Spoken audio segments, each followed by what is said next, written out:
ప్రజా సమస్యల పరిష్కారానికి కృషి చేస్తానని పి గన్నవరం కూటమి అభ్యర్థి గిడ్డి సత్యనారాయణ తెలిపారు. ఎన్నికల ప్రచారంలో భాగంగా ఆయన ముంగండ, రాజులపాలెం గ్రామాలలో ఇంటింటా ప్రచారం నిర్వహించారు.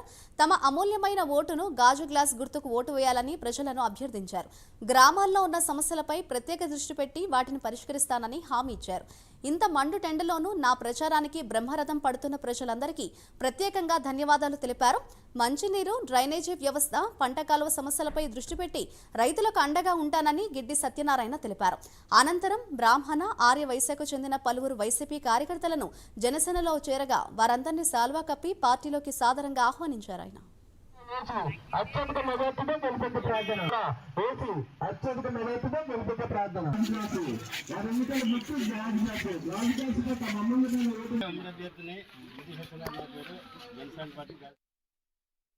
ప్రచారంలో భాగంగా పి గన్నవరం నియోజకవర్గం, పి గన్నవరం మండలంలో ఉన్నటువంటి ముంగండ గ్రామంలో ప్రచారం చేయడం జరుగుతుంది. ఈ ప్రచారంలో ఇటుకల మేరక మరలా ముంగండ గ్రామం మొత్తం అంతా ప్రచారంలో తిరిగి భయంకరమైనటువంటి ఎండలో కూడా మా బీజేపీ, జనసేన, తెలుగుదేశం నాయకులు, కార్యకర్తలు నాతో పాటు ప్రచారంలో భాగస్వాములు అయ్యారు. ఇందులో ముఖ్యంగా ఈరోజు ఆర్య వైశ్య సంఘం నుండి మరియు బ్రాహ్మణ సంఘం నుండి చాలా అత్యధిక సంఖ్యలో జాయిన్ అవ్వడం జరిగింది. తెలుగుదేశంలోనూ జనసేనలోనూ జాయిన్ అవ్వడం జరిగింది. ఇది చాలా శుభసూచకంగా భావిస్తున్నాం.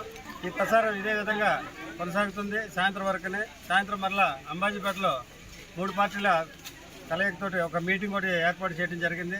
ఆ మీటింగ్ యొక్క ఉద్దేశం ఏంటంటే ఏ గ్రామం అయితే ఉన్నారో గ్రామస్తులే, గ్రామంలో ఉన్నటువంటి గ్రామ కమిటీ నాయకులు కలిసి ఇంటింటికి ప్రచారం చేయాలనే భాగంగా ఆ మీటింగ్ ఏర్పాటు చేయడం జరుగుతుంది. జై జనసేన, జై తెలుగుదేశం, జై